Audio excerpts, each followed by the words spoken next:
안녕하세요. 저는 올해 64살 김영수라고 합니다.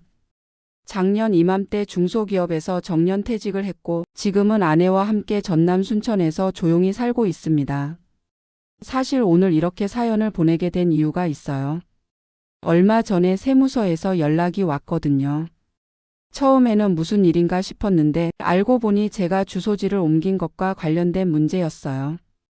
지금 생각해보면 참 부끄럽고 후회스럽지만 혹시 저와 비슷한 상황에 계신 분들에게 도움이 될까 해서 이야기를 나누고 싶습니다. 먼저 제가 왜 주소지를 옮기게 되었는지부터 말씀드릴게요. 저는 30년 넘게 경기도 의왕시에 있는 중소기업에서 총무과장으로 일했습니다. 집도 의왕시에 있었고 아내도 근처 초등학교에서 영양사로 일했어요. 아들은 서울에서 직장 생활을 하고 있고 며느리와 손주 하나가 있습니다.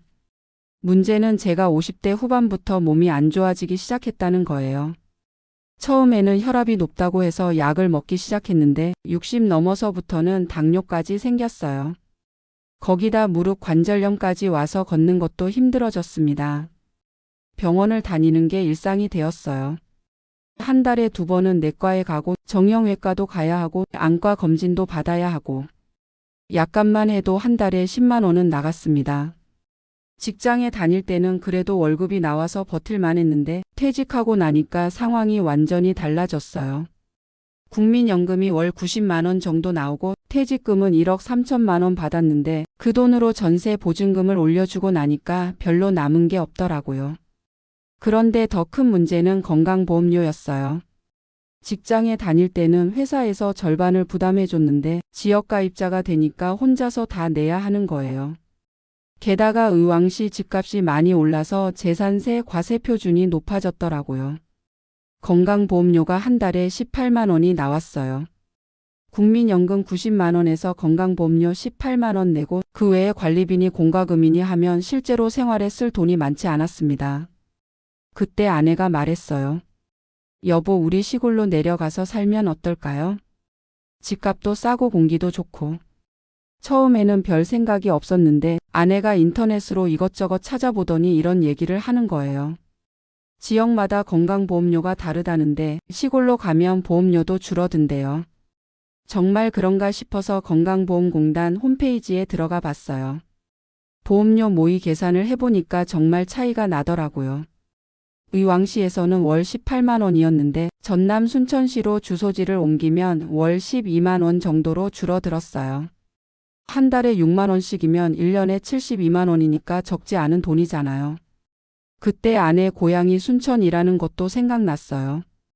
아내가 우리 고향 집이 비어 있으니까 거기서 살면 월세도 안 내도 되고라고 하더라고요. 고민 끝에 결정했습니다.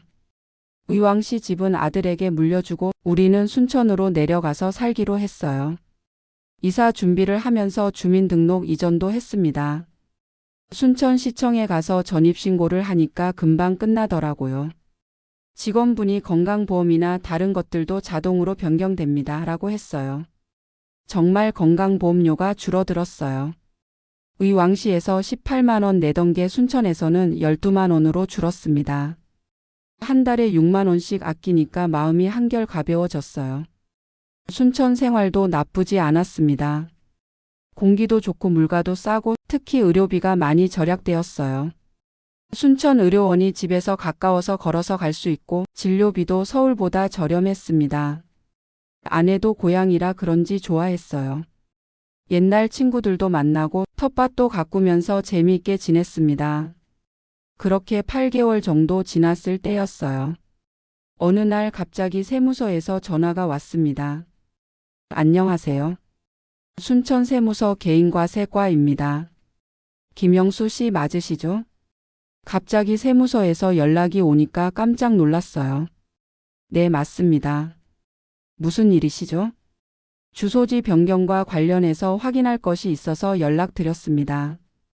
시간 되실 때 세무서로 한번 오실 수 있으신가요?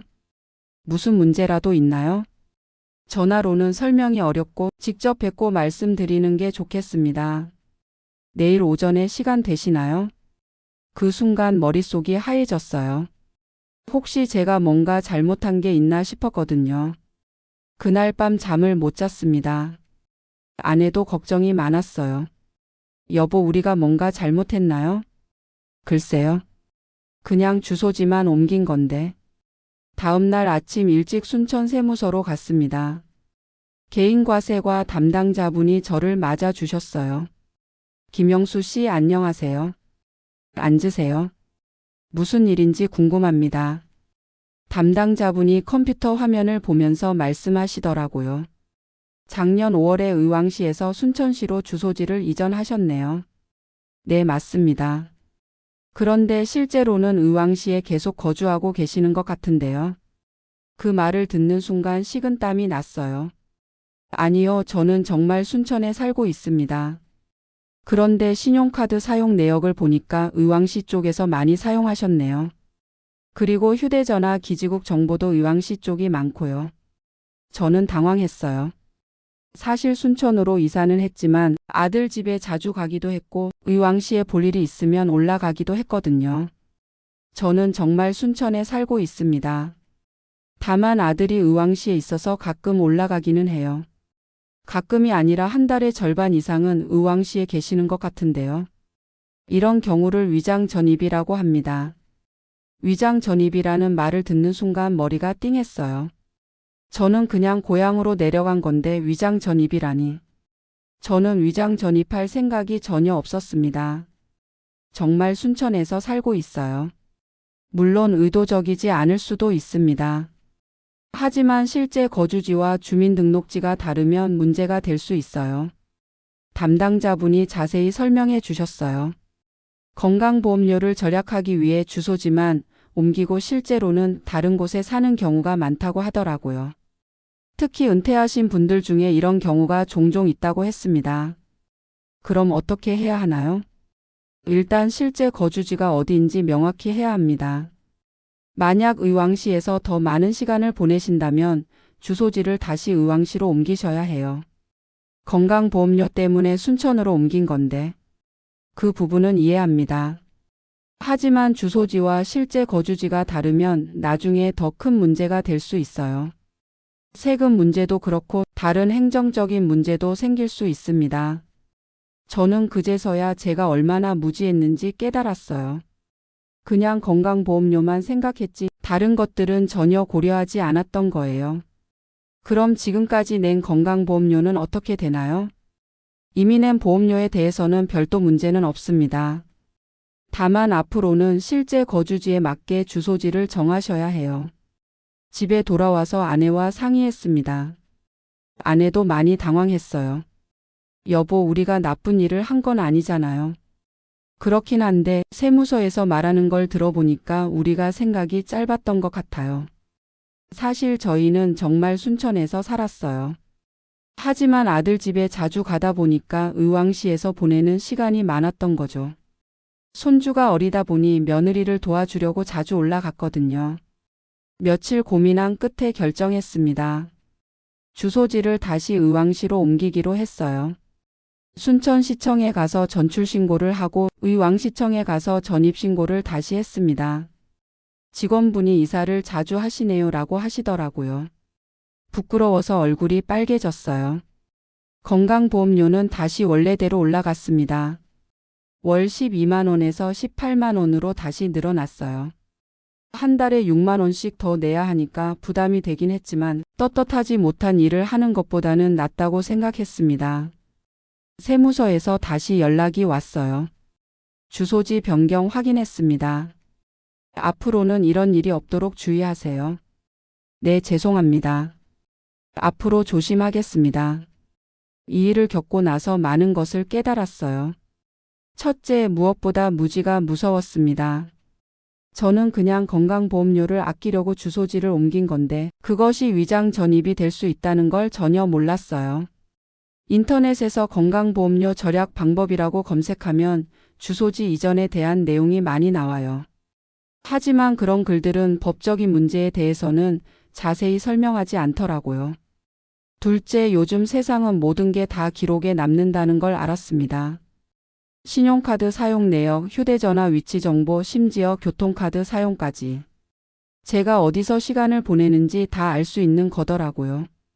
예전에는 이런 게 없었는데 지금은 정말 투명한 세상이에요. 셋째, 작은 이익을 위해 큰 위험을 감수해서는 안 된다는 것입니다. 한 달에 6만 원 아끼려고 했다가 더 큰 문제가 될 뻔했어요. 만약 세무조사를 받는다거나 다른 문제가 생겼다면 훨씬 큰 손해를 봤을 거예요. 넷째, 노후 생활을 위해서는 합법적인 방법을 찾아야 한다는 것입니다. 건강보험료가 부담되는 건 저뿐만 아니라 많은 은퇴자들이 겪는 문제예요. 하지만 편법을 쓰기보다는 정당한 방법을 찾아야 해요. 이미 계속가입이나 다른 경감제도 같은 것들을 알아보는 게 더 나아요. 다섯째, 가족과의 소통이 중요하다는 것입니다. 이번 일로 아내와도 많은 대화를 나눴어요. 그리고 아들에게도 솔직하게 이야기했습니다. 아들이 아버지 그런 고민이 있으셨으면 먼저 상의하시지라고 하더라고요. 맞는 말이에요. 혼자 끙끙대지 말고 가족들과 상의했어야 했어요. 지금은 의왕시에서 다시 살고 있습니다. 건강보험료는 예전처럼 월 18만 원 내고 있어요. 부담되긴 하지만 합법적으로 내는 거니까 마음은 편해요. 대신 다른 방법들을 알아봤어요. 이미 계속가입 제도는 저한테는 해당이 안 됐지만 소득 조정 신청이라는 게 있더라고요. 은퇴해서 소득이 줄어든 경우 건강보험료를 일시적으로 조정해주는 제도래요. 이런 정당한 방법들을 미리 알았으면 좋았을 텐데요. 또 병원비도 절약하는 방법을 찾았어요. 본인 부담금 상한제라는 게 있어서 일정 금액 이상은 환급받을 수 있더라고요. 그리고 만성질환 관리에 대한 교육도 받았어요. 혈압이나 당뇨 관리를 잘하면 의료비를 많이 줄일 수 있다고 해요. 순천 생활도 완전히 포기한 건 아니에요. 한 달에 일주일 정도는 순천에 가서 지내요. 아내가 고향이라 좋아하거든요. 다만 주소지는 확실히 의왕시에 두고 있어요. 이번 일로 정말 많이 배웠습니다. 나이가 들어서도 모르는 게 많다는 걸 깨달았어요. 특히 은퇴 후 생활에 대해서는 더 공부해야겠다고 생각했습니다. 혹시 저와 비슷한 상황에 계신 분들이 있다면 꼭 말씀드리고 싶어요. 건강보험료나 세금을 절약하고 싶으시다면 반드시 합법적인 방법을 찾으세요. 편법을 쓰다가는 더 큰 문제가 생길 수 있어요. 그리고 모르는 게 있으면 관련 기관에 직접 문의해 보세요. 건강보험공단이나 세무서에 전화하면 친절하게 설명해줘요. 인터넷 정보만 믿고 따라하면 안 돼요. 마지막으로 가족들과 충분히 상의하세요. 특히 젊은 자녀들은 이런 것들에 대해 더 많이 알고 있을 수 있어요. 혼자 고민하지 마시고 함께 해결 방법을 찾으세요. 저는 이제 마음 편하게 살고 있습니다. 건강보험료가 좀 부담되긴 하지만 떳떳하게 사는 게 더 중요하다고 생각해요. 그리고 건강관리를 잘해서 의료비를 줄이는 게 더 현실적인 방법이라는 것도 깨달았고요. 나이 들어서도 계속 배우고 성장해야 한다는 걸 새삼 느꼈습니다. 여러분도 저와 같은 실수는 하지 마시고 현명한 노후 생활을 준비하시길 바랍니다. 감사합니다.